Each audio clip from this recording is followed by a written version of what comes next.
Iza mata ibnu Adam, ketika mati seseorang manusia, in qata'a amaluh, terputus segala amalnya.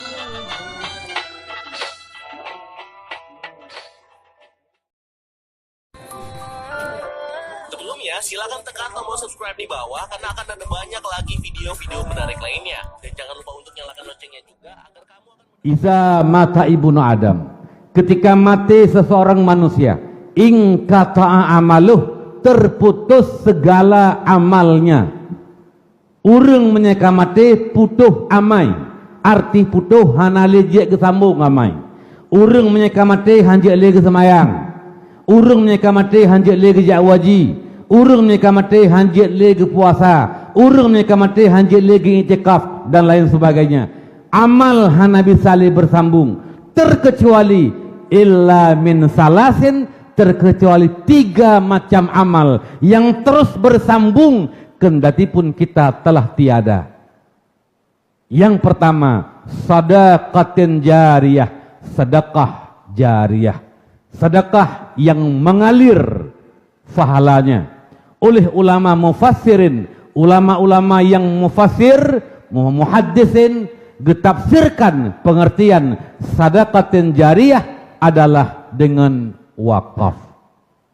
Maka harta wakaf yang bisa kita lakukan nyentakkan terputus pahala. Telah mati, biarkan mati, amal wakaf masih mengalir. Tawakaf rayu dili pahala, ubud tawakaf ubud dili pahala. Yang jelas terus pahala mengalir, takkan terputus-putus. Nyoban makna adalah putuh amai, hanjit gesambung le urung yang kamatian amai rawageh. Tapi main nagop dibantu ganyan di bi amai gop ke ganyan, nyen sepakat ban pet boh mazhab. Bahkan di luar mazhab pet, termasuk Ibnu Taimiyah. Beliau sepakat semuanya adalah sampai pahala orang hidup yang diberamal li urudip dihadiahkan pahala ke urung yang kamati. Pet boh mazhab Syafi'i, Maliki, Hambali, Hanafi. Di luar mazhab pet, termasuk Ibnu Taimiyah mandum ijma' bahwa fahala bet Quran gedayo, fahala samadiyah gedayo, fahala tahlil gedayo, tahdiahkan fahalanya ke urung yang ka menengai truk fahala. Tajak waji tahdiah fahala haji gedayo ke mak ke ayah, truk fahala haji gedayo.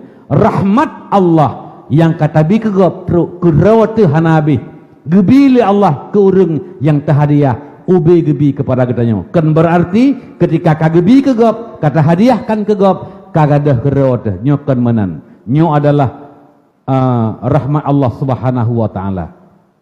Maka karena demikian urun syik lontuan, mari kita berlomba-lomba membangun masjid dengan niat kita membangun rumah dalam syurga. Dengan niat kita membangun masjid untuk mendapatkan balasan rumah di syurga, agar kita jek kepada salah satu penghuni syurga. Silakan selagi kesempatan masih